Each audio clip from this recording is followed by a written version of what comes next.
¿qué diferencia hay entre el gozo del espíritu y la felicidad? ¿Qué diferencias hay?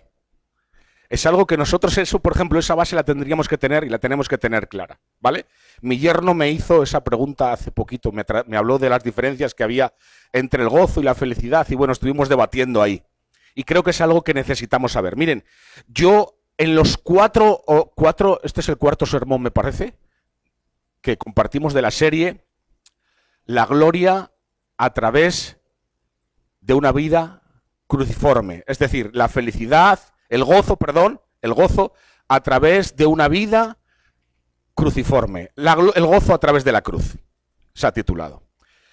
Hermanos, nosotros tenemos que ver la felicidad o el gozo no conforme al sistema de valores o al sistema a través de las cuales las personas del mundo ven la felicidad y el gozo.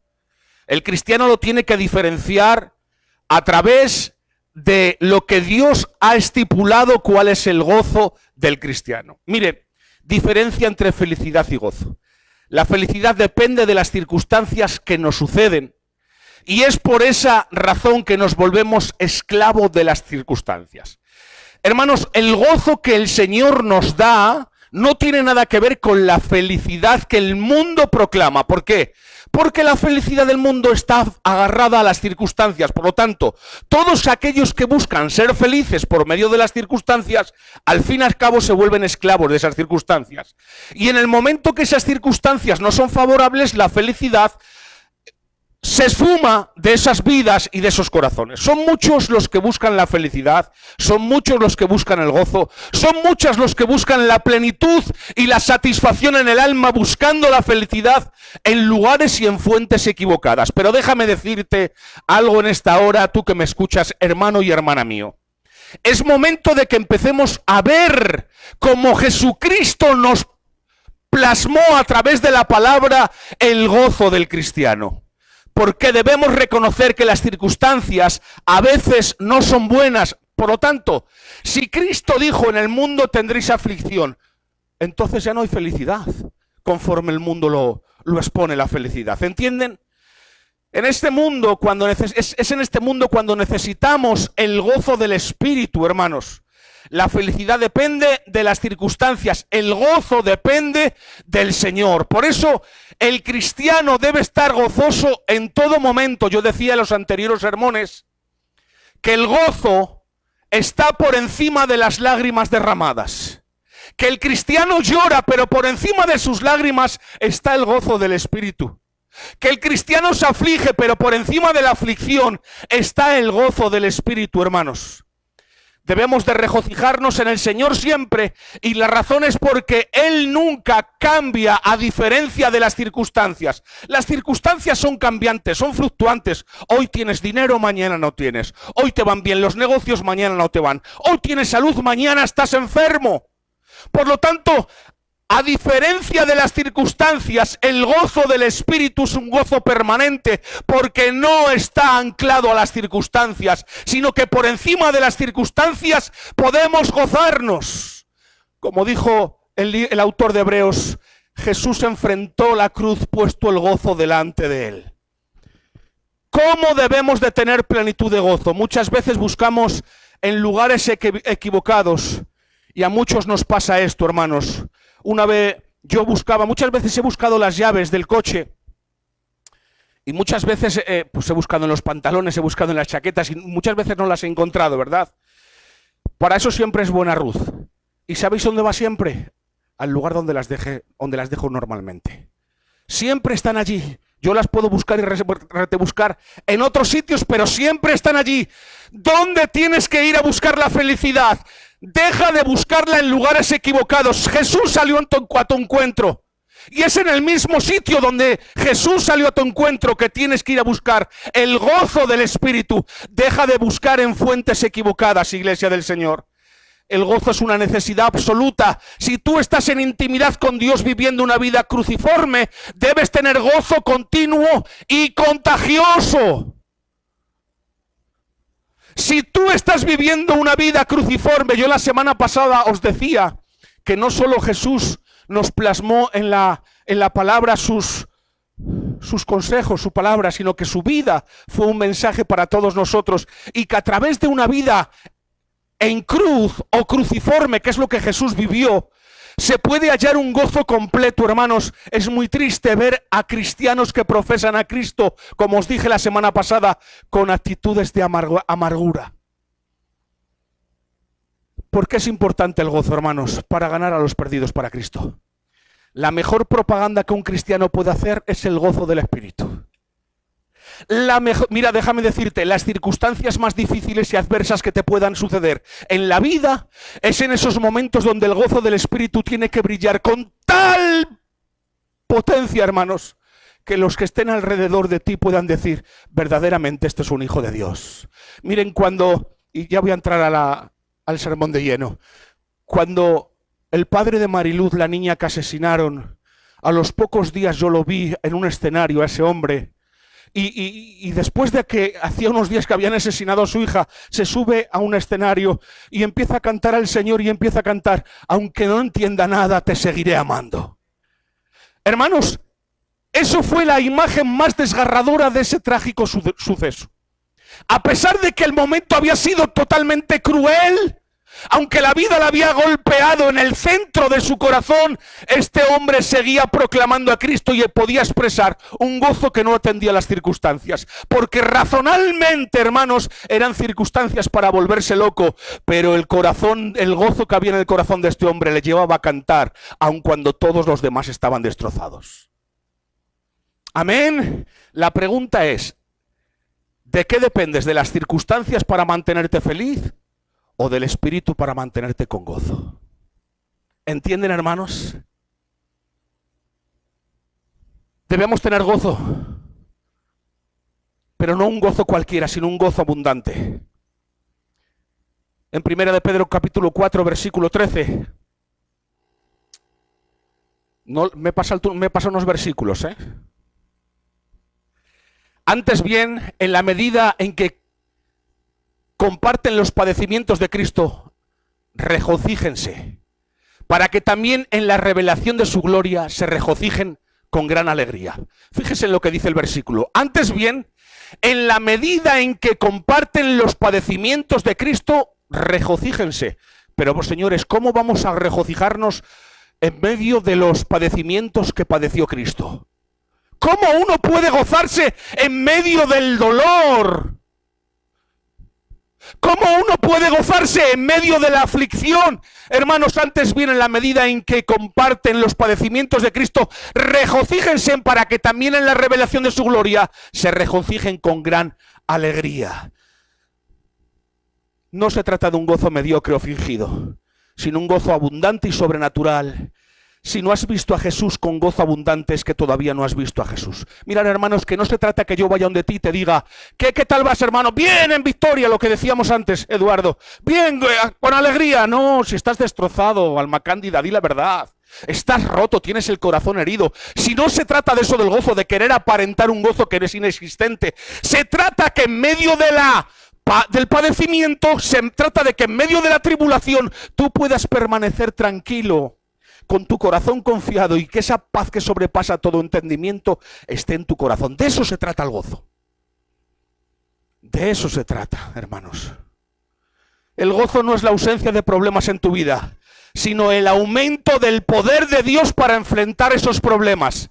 ¿Entienden esto? Escuchen. El gozo no es ausencia de problemas en tu vida, sino un aumento del poder de Dios para enfrentar esos problemas. Ese es el gozo, hermanos. De lo que se trata es de que el gozo del Espíritu abunde, sobreabunde en tu vida. ¿Para qué? Para que puedas enfrentar esos problemas como Jesucristo enfrentó la cruz. Si de alguna manera has perdido el gozo, es porque lo has buscado en lugares equivocados. Y muchas veces es fácil desviarse. ¿Por qué? Porque el sistema de este mundo nos vende a toda hora la felicidad y nos muestra un coche atrayente, nos muestra una casa atrayente, nos muestra una relación matrimonial perfecta. Y eso no existe, es mentira. Es mentira, no hay felicidad en un coche, no hay felicidad plena en un hogar, en una casa, en una infraestructura, en una mansión. No, hermanos, en el mundo tendréis aflicción. El gozo del Espíritu, la intimidad con Dios es la que nos hace permanecer firmes en cualquier circunstancia. Si de alguna manera has perdido el gozo, es porque has buscado en el lugar equivocado. Mi pregunta es la de la semana pasada. ¿Dónde estás bebiendo para buscar la satisfacción de tu alma? Son muchas las personas que buscan diferentes lugares para poder saciar esa insatisfacción que no alcanzan a través del matrimonio, que no alcanzan a través de los hijos, que no alcanzan a través de la economía. Son muchos los que tratan de buscar esa satisfacción, pero déjame decirte, hijo de Dios, hija de Dios, bástate en su gracia, porque su poder se perfecciona en medio de tus debilidades. Gózate en Cristo, que es la única realmente satisfacción del alma del hombre, hermanos.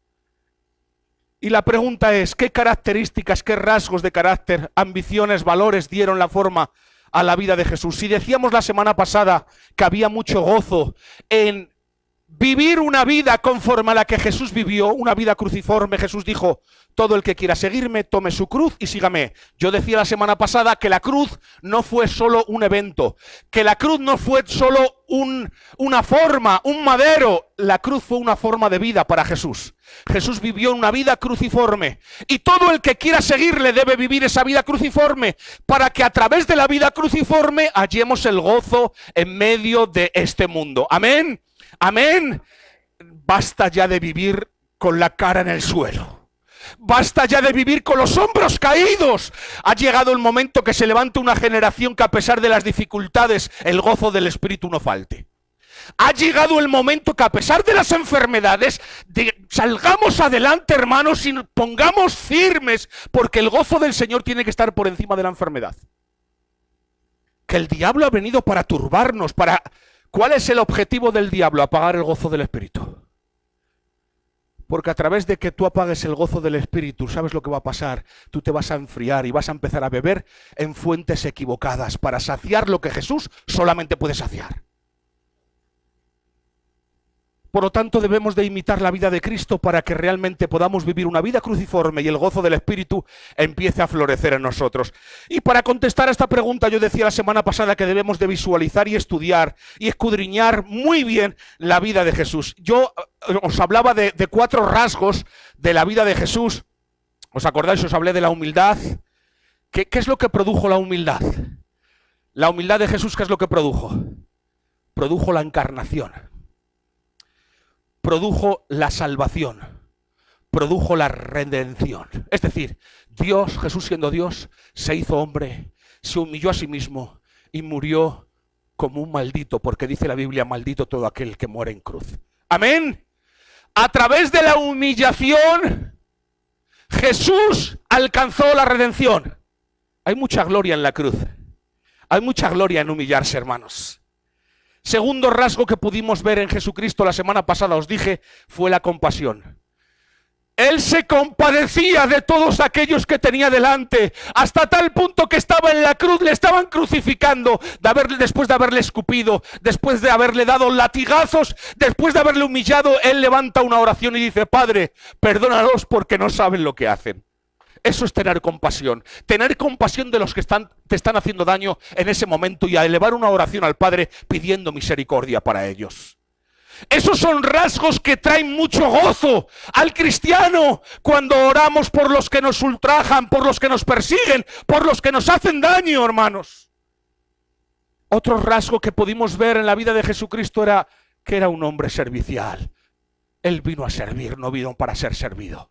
Y hay mucho gozo en servir, pero en medio de un mundo egocéntrico, egoísta, hedonista, que solo vivimos por y para nosotros, para servirnos a nosotros mismos, el gozo del Espíritu ha desaparecido y empezamos a buscar en el materialismo y en las cosas que tienen fecha de caducidad la felicidad. Pero si hay algo que debemos de imitar de Jesucristo, ¿cuál es? Servir.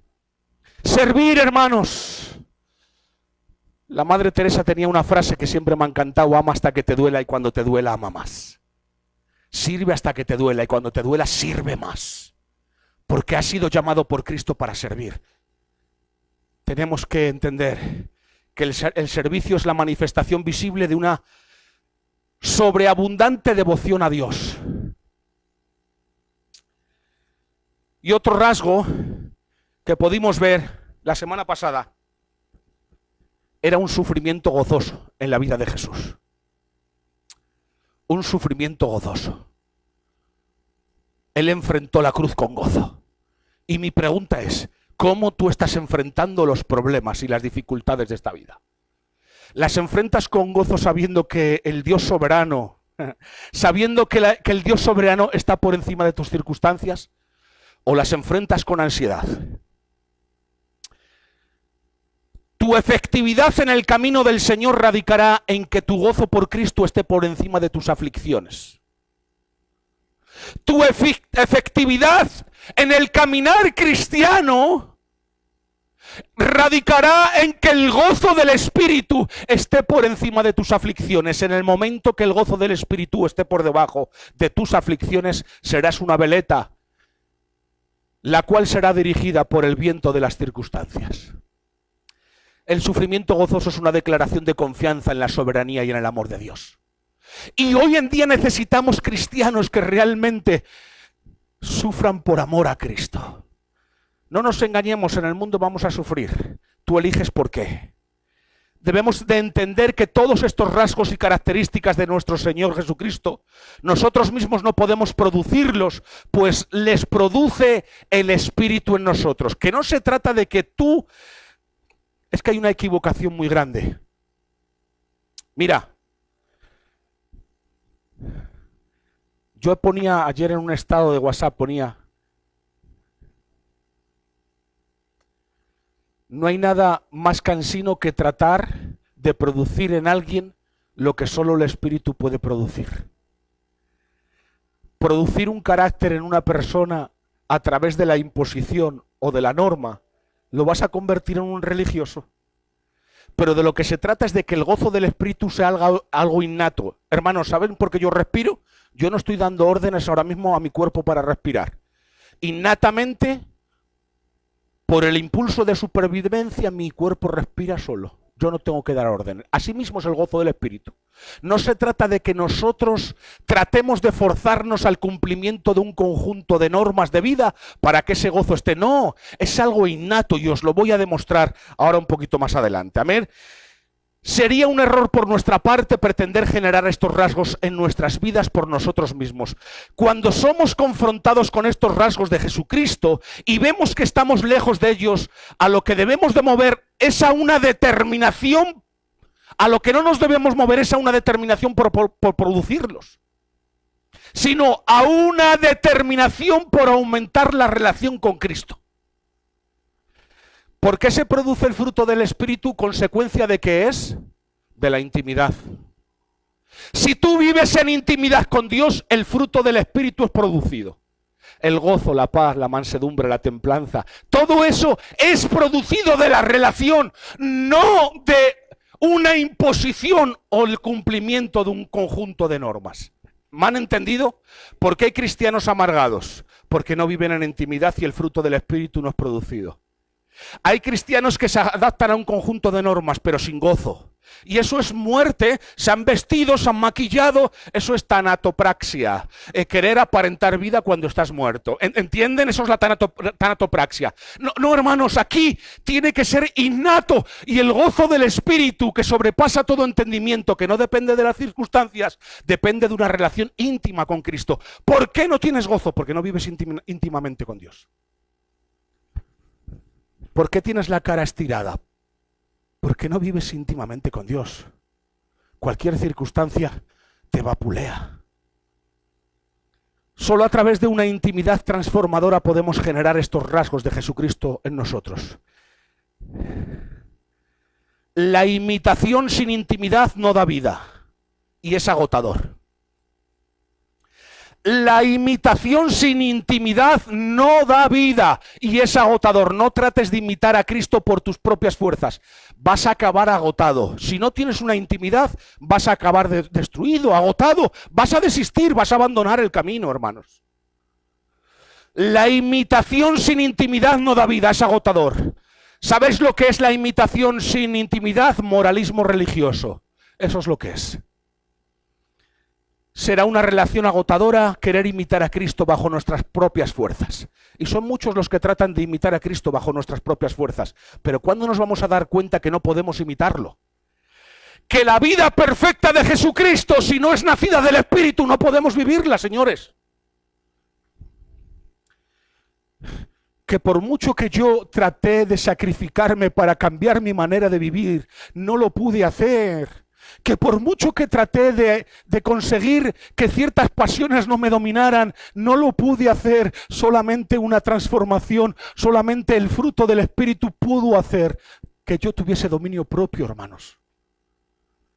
Lo que no consiguieron con los consejos la gente que me quería, lo consiguió Dios a través de su Espíritu, fruto de la relación que yo mantenía con Él. Y contra más relación tenía con Él, más fuerte yo era en mis pasiones. ¿Entienden? El gozo viene por la intimidad.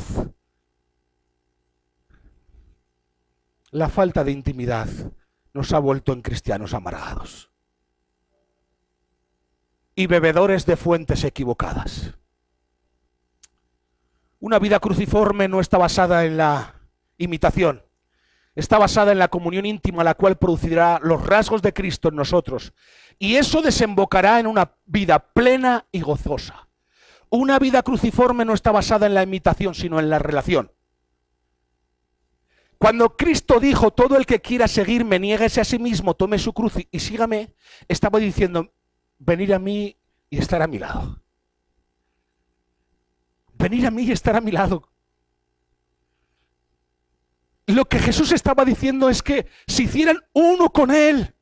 En la última oración de Jesucristo se dirige al Padre, Padre, para igual que tú y yo somos unos, que ellos sean uno con nosotros. ¿Os acordáis de esa oración que hizo Jesús?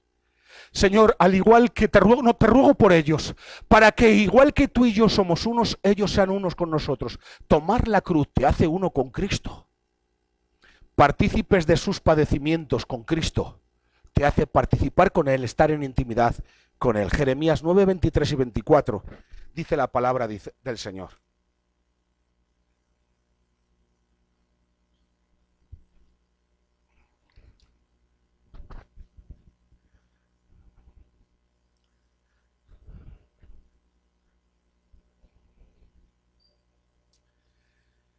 ¿Cuántas vidas rotas se muestran al público con caras sonrientes? ¿Cuántas vidas rotas se muestran al público con caras sonrientes? ¿Cuántos cristianos se muestran súper felices y es un mar de amargura lo que hay en sus casas? Fruto de una relación inexistente con Dios. ¿Entienden, hermanos? Así dice el Señor.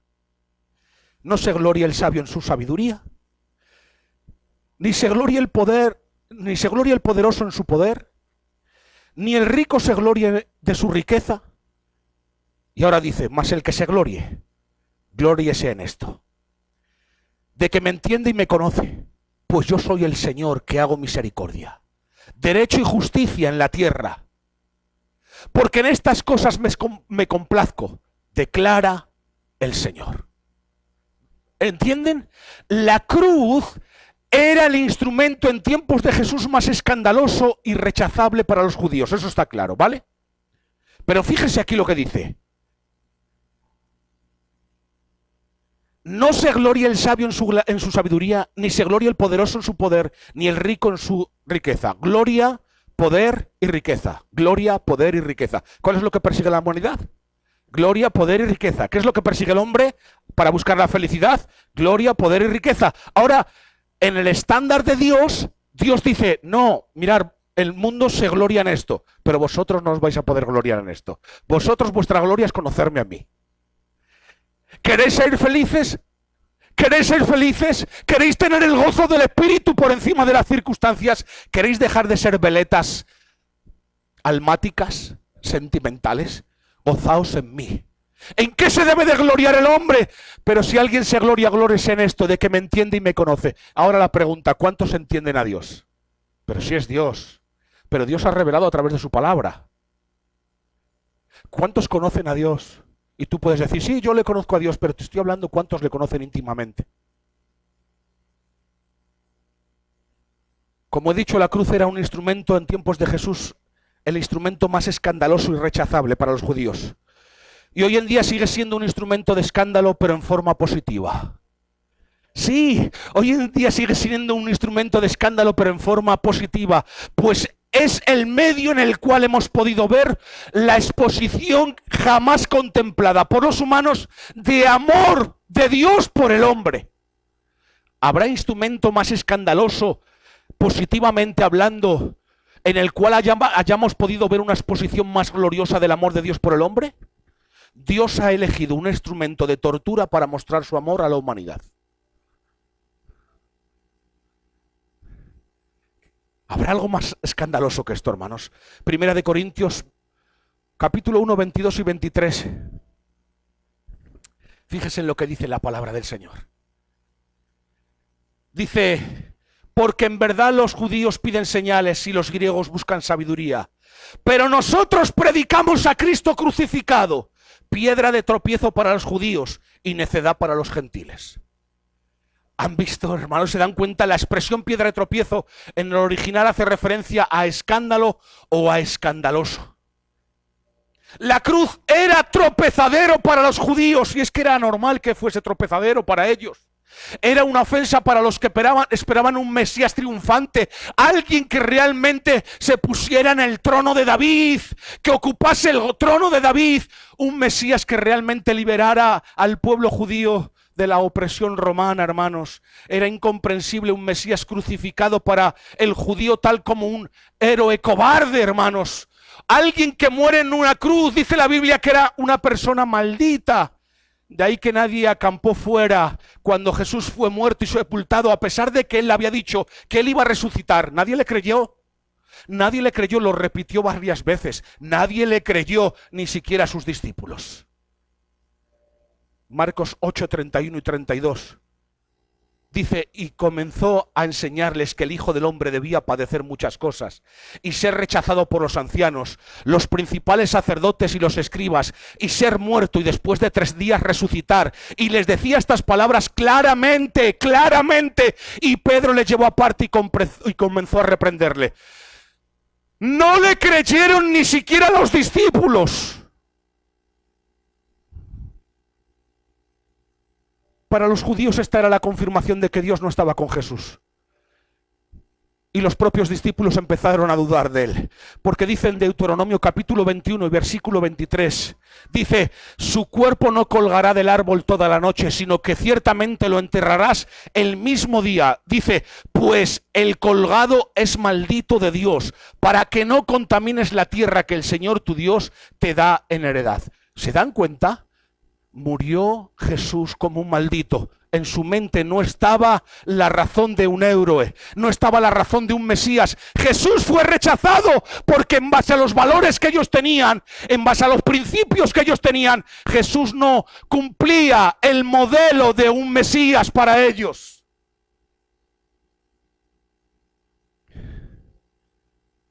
Dice el 2 de Corintios 5, 21, al que no conoció pecado le hizo pecado por nosotros, para que fuéramos hechos justicia de Dios en él.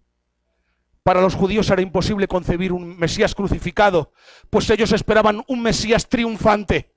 Dios utilizó la cruz, símbolo de maldición y tortura, para traer la mayor victoria en el universo. Seguramente que aquí hay gente que ha estudiado historia y sabe de historia. Ha habido batallas a lo largo de la humanidad muy renombradas, que hoy en día tienen sus propios días de festividad. Esas batallas, esas conquistas, esas victorias son recordados. Esos hombres son héroes para las naciones y tienen muchos el nombre de esos héroes, inscritos incluso en su propia constitución, ¿verdad? Para los judíos era imposible concebir un Mesías crucificado, pero Dios utilizó el símbolo de maldición y tortura para traer la mayor victoria del universo.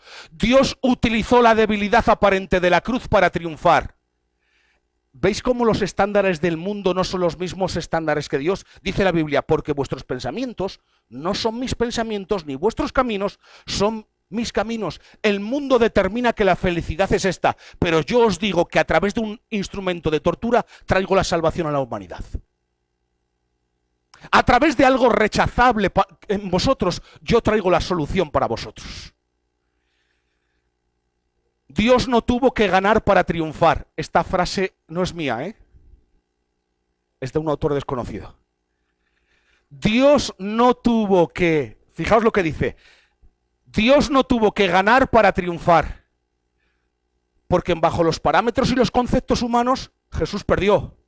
¿Entendéis? Dios no tuvo que ganar para triunfar. Dios no tuvo que vencer para triunfar.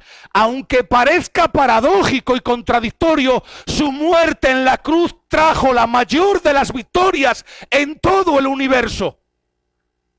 Con su humillación trajo la redención. Con su muerte trajo la vida. ¿Entendéis? Dios no tuvo que triunfar para traer la victoria. Bajo los conceptos humanos estoy hablando. Bajo el prisma humano, Jesús fue un perdedor. Para los judíos, un maldito en la cruz. Pero Dios utilizó todo eso para traer la salvación al mundo. La felicidad no está donde tú la buscas. Es donde Dios ha determinado que está. Jesús perdió su vida para salvarla de muchos y se humilló para justificarnos. ¿Veis el gozo de la cruz? ¿Veis la gloria de la cruz? Jesús perdió su vida para salvarla de muchos y se humilló para justificarnos.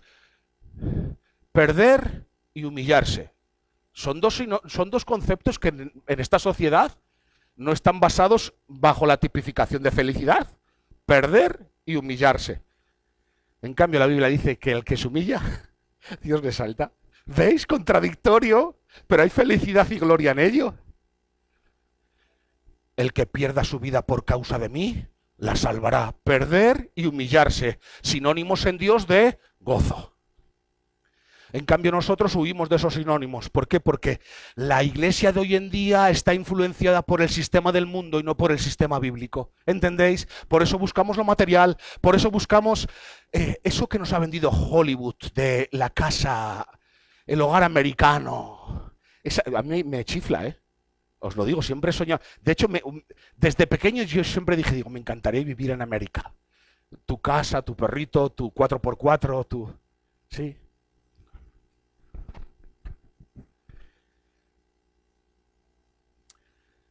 Yo escribí aquí y decía, son muchas las victorias y la gloria adquirida que alcanzaremos a través de aparentes derrotas humanas.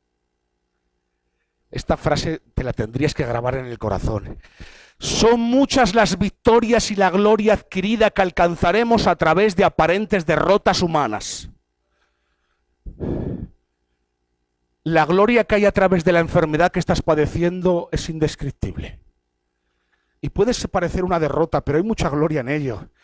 Aún recuerdo todavía las palabras de mi tío antes de fallecer, hace 2 años. Son palabras que para mí son palabras penetrantes y son mensajes muy convincentes. Fijaos, él no estaba convertido y yo antes le dieron 3 meses de vida y yo solo, Señor, no te pido que lo sanes, salva su alma. Señor, mira, si tú lo sanas, gloria a Dios, pero a mí lo que me importa es su alma. Yo sé que si salva su alma lo voy a ver eternamente. Sálvale. Y yo recuerdo que en una noche él tuvo una experiencia con el Señor increíble. Y en esa noche cuando él se convence de pecado, pide perdón y realmente tiene Y realmente él tiene un encuentro con Cristo, hermanos. Nos reúne a todos, empezamos a orar y nos dice, fijaos qué bueno es Dios, que ha tenido que permitir que un cáncer toque mi vida para yo acercarme a Él. Una aparente derrota, la salvación de un alma eterna. ¿Entendéis? Pero por favor, si es que esto lo tendríamos que saltar de alegría y de gozo, porque nosotros lo vemos todo a través del prisma humano. Una aparente derrota, el cáncer se la ha llevado. ¡No! Dios ha permitido que un cáncer se lo llevase, entre comillas, humanamente, para salvar su alma eternamente. ¿Entendéis? Y esto no son conceptos humanos, esto es bíblico, hermanos. Necesitamos entender la sabiduría divina por medio de la cruz. Necesitamos entender la sabiduría por medio de la cruz y no bajo el sistema de este mundo.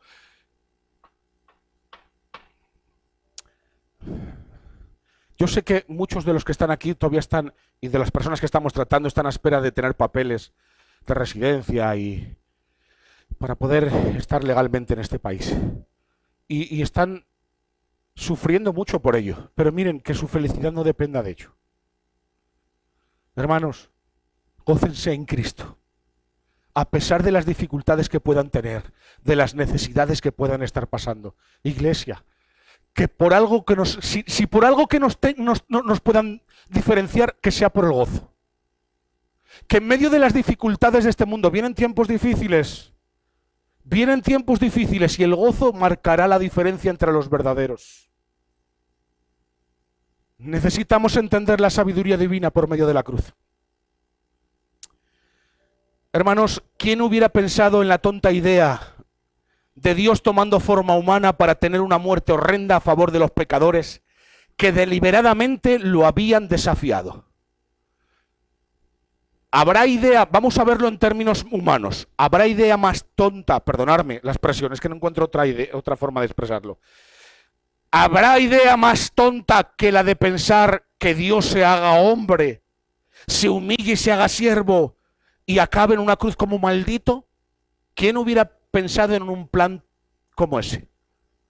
Nadie hubiera pensado en un plan como ese. ¿Habrá idea más tonta pensar en un plan que Dios enviando a su mayor deleite por hombres que estaban levantando el puño contra él?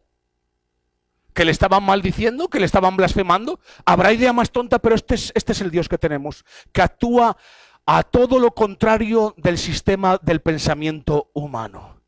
Esto desafía las bases de todo pensamiento lógico, religioso y racional. Dios utiliza parámetros totalmente ilógicos a como el hombre piensa, actúa o desea. Pero la Biblia dice que los pensamientos de Dios no son nuestros pensamientos y sus caminos no son nuestros caminos. A nadie se le hubiese ocurrido un plan como este. El Hijo de Dios encarnándose, humillándose a sí mismo para morir en un madero. Debemos de entender el amor divino de Dios por medio del escándalo de la cruz.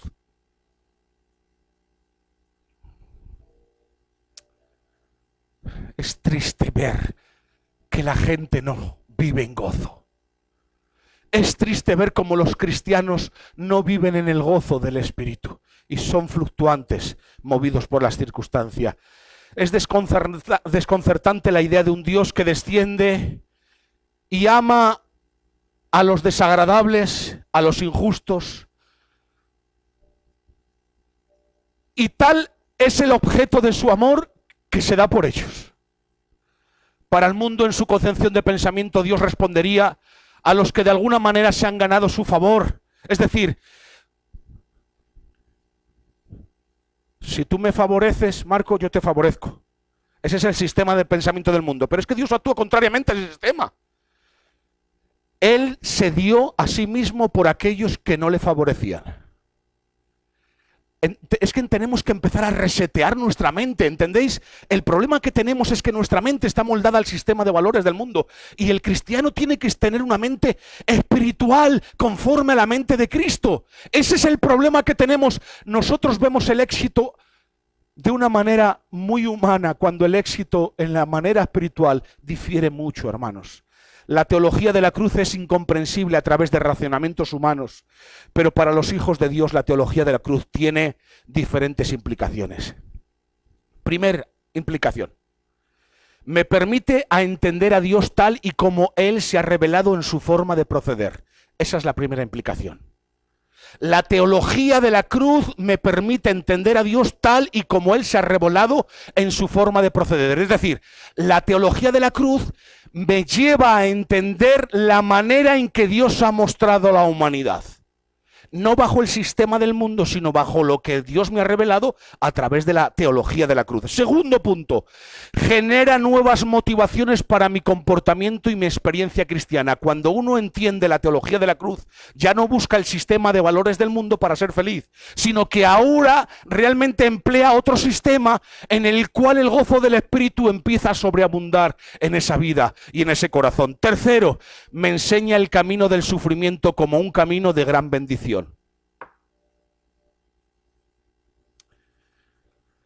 Y ahí ya chocamos todos, hermana Lola. ¿Cómo podemos contemplar el camino del sufrimiento como un camino de gran bendición? Pero es que Jesús lo dijo, la puerta es estrecha y el camino es angosto. Y en ese camino hay gran gloria. El camino a la cruz fue de mucho sufrimiento, hermanos. Pero cuánta gloria trajo. Mateo capítulo 5, versículos del 3 al 11, vemos las bienaventuranzas. ¿Cuántos conocen las bienaventuranzas? El camino del sufrimiento como un gran camino de gran bendición. Fijaos las bienaventuranzas. Bienaventurados los pobres de espíritu, pues de ellos es el reino de los cielos. La palabra pobre no entra dentro del sistema de victoria, de triunfo de la mentalidad humana, ¿verdad? Bienaventurados, dichosos, felices, es lo que significa la palabra bienaventurado. Los pobres de espíritus, pues de ellos es el reino de los cielos. 4. Bienaventurados los que lloran, felices los que lloran, pues ellos serán consolados.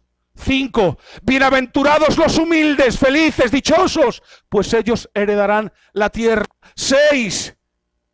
Bienaventurados los que tienen hambre y sed de justicias, pues ellos serán saciados. ¿Hambre? ¿Feliz?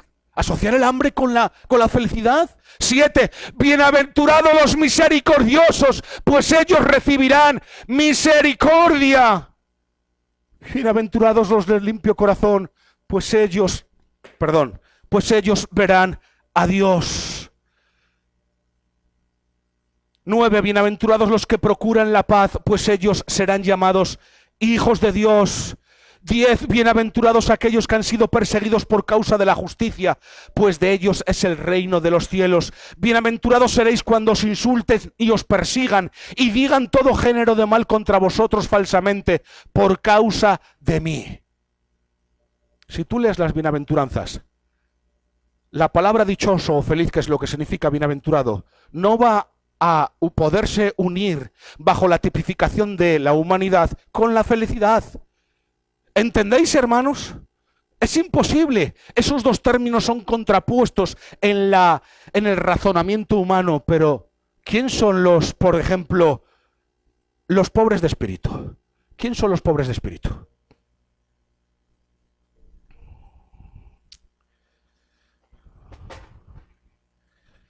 ¿Quién son los pobres de espíritu?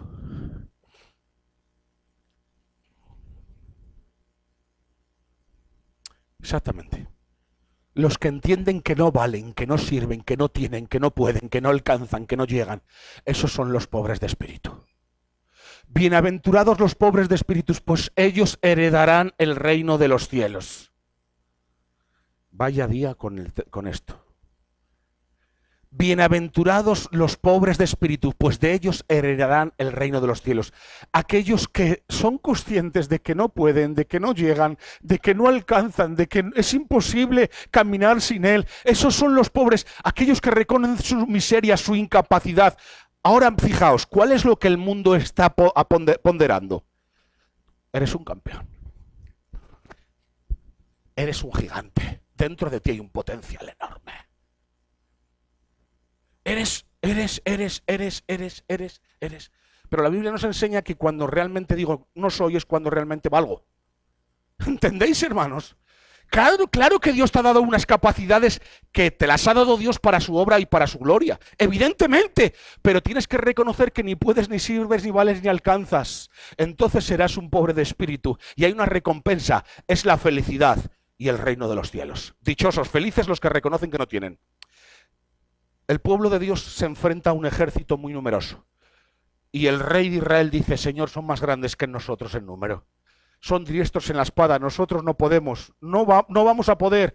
El Señor se levanta y le dice al rey de Israel, no te preocupes, saléis a luchar y os quedaréis en tal camino y en tal situación. Y no les enfrentaréis, porque mía es la guerra. Es decir, el Señor había hecho de esa batalla su lucha. ¿Por qué? Porque el pueblo reconoció su incapacidad. Pero tú eres un gigante y siempre te han enseñado, enfrenta las batallas con tu... No, que es Dios en ti. Cuando Goliat sale a desafiar al ejército de Dios, el ejército dice que estaba desmoralizado, hundido, cabizbajo, depresivo, un montón de días. No sé, creo que llevaban, si no recuerdo más, 40 días Llevaban 40 días donde el gigante salía por la mañana y por la noche a desafiarles. Era una guerra psicológica lo que estaban haciendo con ellos. Y después de 40 días humillándoles, y cuando ya están cabizbajo, va el rey David, que va a llevar alimentos a sus hermanos, y va allí y oye las palabras del gigante que les está desafiando y ve el pueblo apesadumbrado. Y él dice, ¿pero quién es este incircunciso? Ahora, el pueblo a Goliat, le llama gigante, pero él le llama incircunciso. ¿Por qué? Si están viendo a la misma persona. Incircunciso era la palabra más humillante para un ser humano. Incircunciso, ¿vale? Si están viendo a la misma persona, sí, pero es que el rey David, su visión difería mucho a la del pueblo. ¿Entienden lo que le quiero decir? Cuando el rey David ve al gigante, está viendo a Dios por encima del gigante. Él reconoce su incapacidad. Yo no voy contigo hacia ti ni con espada ni con jabalina. Voy en el nombre de Jehová de los ejércitos. Reconoció su incapacidad y puso por encima de él el nombre de Jehová de los ejércitos. ¿Entienden, hermanos? La felicidad, el gozo del ser humano va a depender de cuando nosotros reconozcamos nuestra incapacidad y el poder de Dios en nosotros. ¿Cuántos están de acuerdo? Estoy acabando. Esta serie de sermones está enfocada a que empieces a vivir de una manera gozosa en el Espíritu. Esta serie de sermones está enfocada a que empieces a vivir de una manera no fluctuante. Esta serie de sermones está diseñada para que realmente seamos agentes de influencia en medio de una sociedad marcada por un triunfalismo que realmente es mediocre y que está basado en el egoísmo. Esta serie de sermones está basada en que realmente empieces a vivir una vida que realmente haga honor a lo que profesas, cristiano o cristiana. Porque un cristiano y una cristiana sin gozo, hermanos, no hay nada más triste. Alguien que profesa una fe que le hace vivir amargado. No hay nada más triste, hermanos. Las bienaventuranzas se resumen en 3 palabras: humillación, servicio y entrega. Las bienaventuranzas no son simples expresiones ingeniosas o contradictorias destinadas a desafiar el pensamiento humano, no. Son pequeños cartuchos de dinamita para hacer estallar nuestra concepción de lo que hace que una vida sea feliz o bendecida. ¿Entendéis? Esto dinamita nuestra comprensión de felicidad, dinamita nuestra comprensión de gozo, lo dinamita. Esto es lo que hace las bienaventuranzas. Y mi pregunta es, ¿cuándo vas a pensar como piensa Jesucristo? ¿Cuándo vas a pensar conforme a la transformación de nuestro entendimiento por medio de la palabra? ¿Cuándo vas a pensar bajo esos pensamientos que produce el Espíritu Santo? Las bienaventuranzas hacen referencia al conjunto de personas que viven a la sombra de la cruz. Y tales personas son felices. Las bienaventuranzas hacen referencia a personas que viven a la sombra de la cruz. Y esas personas son felices.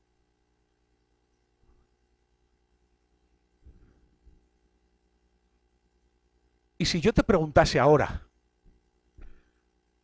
no me respondas, pero por lo menos contigo sé sincero o sincera, porque la hipocresía a veces roza mentirnos a nosotros mismos, ¿vale?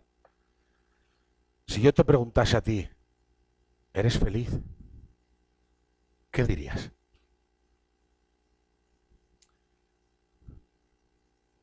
¿Tienes un gozo desbordante en tu corazón? ¿Qué dirías? La Biblia dice, regocijaos en el Señor siempre. Otra vez digo, regocijaos. Mi pregunta es, ¿de verdad el regocijo que tú tienes es tan fuerte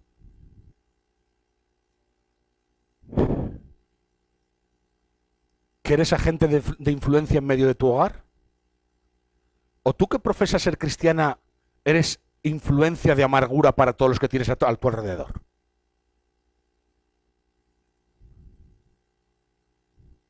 ¿De verdad el gozo del Espíritu que hay en ti hace que en tu iglesia seas un agente de influencia de gozo?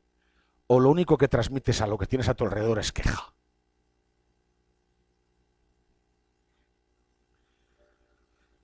Si nuestras vidas no se ven claramente diferentes a las vidas de aquellos que no siguen a Cristo, no hemos entendido realmente el concepto cristiano de florecimiento. Es real. Puesto que el cristianismo es distinto en su idea de lo que el florecimiento, la felicidad y la buena vida solo se pueden encontrar por medio de la cruz. Hermanos, si en nuestras vidas no se encuentran los rasgos que se definen en las bienaventuranzas como los misericordiosos, los pobres de espíritu, realmente no conocemos el concepto de la felicidad y la plenitud. Si estos rasgos que hemos leído no están en ti, no vas a conocer la felicidad ni la plenitud. Estarán basados en circunstancias humanas. Dios no bendice a través de muchas situaciones o circunstancias malas. Dios nos bendice a través de muchas circunstancias malas. ¿Me habéis entendido? Dios nos bendice a través de muchas circunstancias malas. Dios realiza su obra en el creyente haciendo lo contrario a lo que esperamos. Y muchas veces Dios va a hacer lo contrario a lo que tú esperas, porque te ama. Y quiere producir en ti los frutos que tú deseas producir por tus propios medios. Hermanos, si la cruz de Cristo es el acto más malvado de la historia humana, puede estar en consonancia con la voluntad de Dios y ser la fuente de derrota decisiva del mismo que la causó el pecado. Es decir, fijaos, la cruz fue el medio que Dios utilizó para derrotar al pecado. ¿Vale? ¿Pensáis que Dios ha cambiado en su concepto de, a través de una circunstancia dolorosa, traer una bendición como la que trajo a través de la cruz? No. Muchas circunstancias en tu vida que han sido dolorosas, que han marcado tu vida, son las que Dios ha permitido, aunque no lo comprendas, porque te ama. Y tu gozo debe estar por encima de la pérdida. Porque Dios te ha provisto de un espíritu para, como dice su palabra, regocijaos en el Señor siempre. Otra vez lo digo, regocijaos. No hagas de las bendiciones un ídolo, porque será una fuente que no te va a saciar. Sáciate en Cristo y hallarás la plenitud que estás deseando. Por eso dice Romanos 8:28. Y sabemos que para los que aman a Dios todas las cosas cooperan para bien. Esto es, para los que conforme a su propósito son llamados. ¿Cuántos lo creen?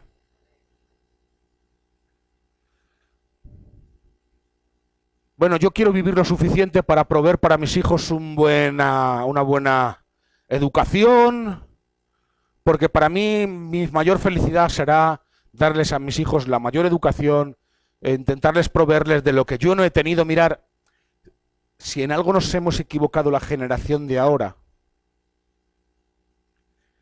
ha sido en darle a nuestros hijos más de lo que debemos darles. Me van a entender. Miren, la generación nuestra de nuestros padres y de nuestros abuelos sufrieron mucho y tuvieron mucha escasez.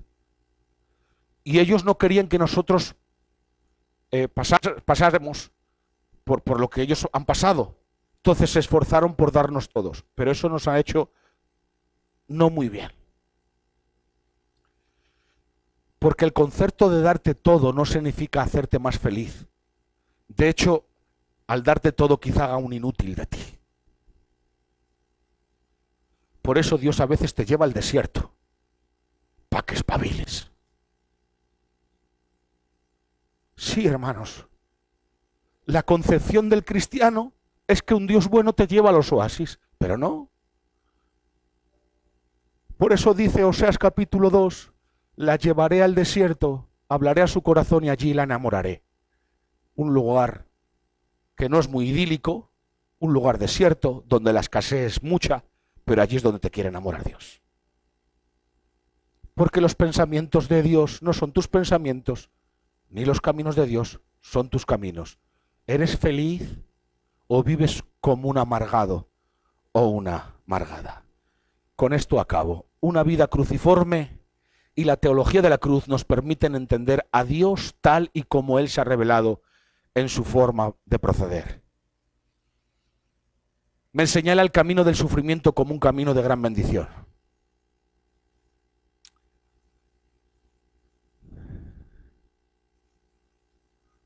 La vida cristiana no es una vida que valora los éxitos bajo los parámetros que el mundo valora. Una vida de éxito cristiana difiere mucho de los valores del mundo. Miren,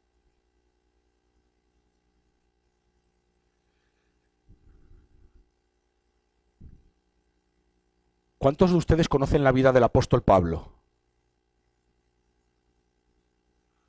Yo les pido ahora, si yo ahora mismo les doy unas libretas y les pido, por favor, bajo parámetros humanos, descríbanme la vida del apóstol Pablo. Bajo parámetros humanos y un estándar humano, en el concepto de felicidad y triunfo, descríbanme la vida del apóstol Pablo o de los diferentes discípulos de Jesús. La mayoría de ellos fueron decapitados y muertos. Cárceles, palos, sufrimientos, persecuciones, humillaciones, más no. Ahora, pregunto, ¿fueron vidas de éxitos bajo el concepto cristiano? Bajo la teología de la cruz. Porque ya no vivo yo, sino que vive Cristo en mí. Crucificado estoy conjuntamente con Cristo. El apóstol Pablo lo vio como una vida de éxito, totalmente. He ganado la batalla, he peleado la batalla de la fe. He llegado a la meta, al supremo llamamiento de nuestro Señor. Hermanos, llegar al último momento de la vida sabiendo de que has hecho la voluntad de Dios, aunque ello haya implicado mucho sufrimiento, eso es sinónimo de éxito. Porque el éxito radicó en cuando Jesús se humilló en el Getsemaní y dijo, Padre, mas no se haga mi voluntad sino la tuya. Si es posible, pasa esta copa de mí, pero más se haga tu voluntad y no la mía. Es decir, en el momento que el Hijo entrega la voluntad a la voluntad del Padre, ahí está el éxito. La victoria no fue en la cruz fue el resultado de la decisión que se tomó en el Getsemaní. Hágase tu voluntad. Y Dios vio que la cruz era necesaria y que el Hijo padeciese. Por eso dice en Isaías 53, mas Dios quiso quebrantarlo. ¿Quién quiso quebrantarlo? ¿Quién mató a Jesús? ¿Los romanos? Nadie me quita la vida, yo la entrego. ¿Entendéis? Fue Dios el que quiso quebrantar al Hijo para satisfacer su justicia, porque Dios no podía levantar la alfombra del universo y meter el pecado de la humanidad como que nada hubiera pasado, pero no era justo. No, yo doy a mi Hijo, satisfago mi justicia y hago una exposición de mi amor por la humanidad. Juan 3:16, porque de tal manera amó Dios al mundo que ha dado a su Hijo unigénito. ¿Hay gloria en la cruz? ¿Hay gloria en el sufrimiento? ¿Cuándo vas a empezar a vivir como una cristiana gozosa?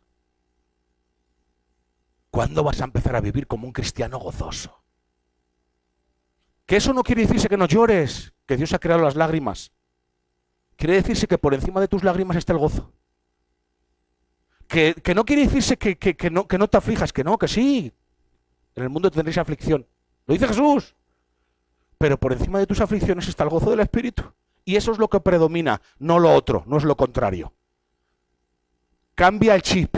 Deja de pensar en el éxito ni en el triunfalismo como piensa el mundo. Y empieza a ver a través de la teología de la cruz el éxito y la felicidad. Amén. Amén. Deja de ver tu hogar como el medio para ser feliz. No, tu hogar no es el medio para ser feliz. Es Cristo. Y eso hará de tu hogar un lugar de felicidad. La comunión hace que el gozo se produzca, no la imitación forzosa. Deja de ser un religioso, empieza a ser un cristiano de intimidad con Dios, para que el gozo sea producido en tu vida. ¿Cuántos lo creen? Ponte de pie conmigo.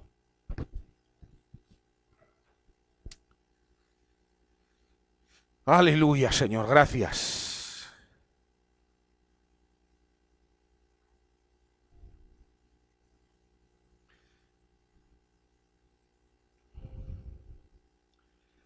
Vivimos tiempos que es necesario vivir conforme Dios quiere que vivamos, ¿vale? Y necesitamos ser agentes de influencia. Porque muchos de los que están ahí fuera, viendo la amargura de muchos de los que están aquí adentro, dicen, bueno, pues para vivir tan amargadamente no quiero ser cristiano, ¿no? Es verdad. Pero hermanos, es que nosotros tenemos que ir por encima de las dificultades. Ya está, ya está. Miren, yo le decía a Miguel, me hablaba Miguel hace un momento de, bueno, pues diferentes dificultades que estamos atravesando en diferentes ámbitos, ¿vale? Que no me van a dominar, que no nos dominen las dificultades. No quiero, no me da la gana. Yo soy un cristiano que estoy fundamentado en Cristo. Y el gozo está por encima de las circunstancias. Y por lo tanto, la enfermedad a mí no me va a dominar, señores. Lo siento mucho. La enfermedad no va a impedir de que siga gozándome en el Señor. Las dificultades laborales, sentimentales, no, que no me van a... Que no. Que a mí el gozo no me lo roba nadie. Y no le voy a permitir al diablo que me lo robe. Gózate en medio de cada circunstancia que tengas. Y además, cada circunstancia que tengas es un motivo para decirle, Señor, no puedo, no alcanzo, no tengo y no sirvo. Pero todo lo puedo en Cristo porque tú me fortaleces. ¿Entendéis? Esa es la verdad. Todo lo puedo en ti porque tú me fortaleces. No porque yo valga, sino porque tú estás conmigo. Amén, hermanos. Vamos a empezar a ver el prisma de la vida bajo los parámetros de la cruz. Y vamos a vivir una vida cruciforme, como Jesús vivió. Misericordia, humildad, humillación, sinónimos de bendición, de éxito y de gozo. ¿Entendéis? Gloria al Señor. Me gustaría que, ya que nos visita nuestro hermano Cristian, por favor, nos pudieras despedir en oración y que pudieras pedir al Padre que esta palabra de verdad, Cristian, se aferrara a nuestros corazones, que Dios la grabara a fuego en nuestras mentes. Amén. Haz esta oración, hermano mío.